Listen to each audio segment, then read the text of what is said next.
Alright you guys, it's another day, but more importantly, we've got a whole nother batch of PlayStation VR news.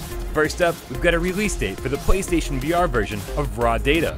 Jason Bond over at hardcoregamer.com calls Raw Data one of the best VR titles out there, and goes on to say that it's filled with humor, honest jump scares, and an incredible amount of technical pizzazz.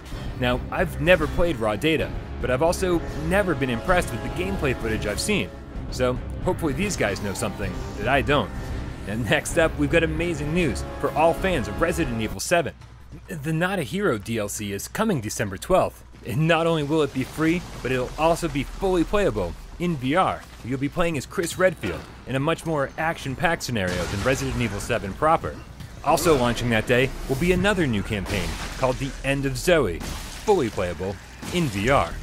Third up, if you're tired of waiting for that abduction PSVR patch, you're not alone. But we might just have the game to tide you over. The Gallery by Cloudhead Games is a narrative-driven, first-person puzzle adventure, and it's coming soon to PlayStation VR. Episode 1, The Call of the Starseed, was a launch title for HTC Vive. It only lasted about 1 or 2 hours, but Episode 2, Heart of the Emberstone, is rumored to take much longer to complete, around 4 to 5 hours. Now, there's no set release dates for these games, but they're definitely ones that I'm looking forward to.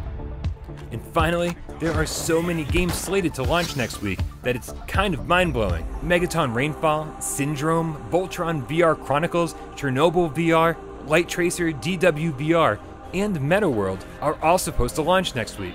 Now, I highly doubt all of those games will actually launch next week, but if we see even half, it'll still be an amazing week for PlayStation VR. Alright you guys, that's all the breaking news I have for you right now, but make sure you subscribe to the channel so you can stay up to date with all the latest PlayStation VR reviews, Let's Plays, podcasts, and of course, breaking news. As always, I'm Brian Paul, and I love you all.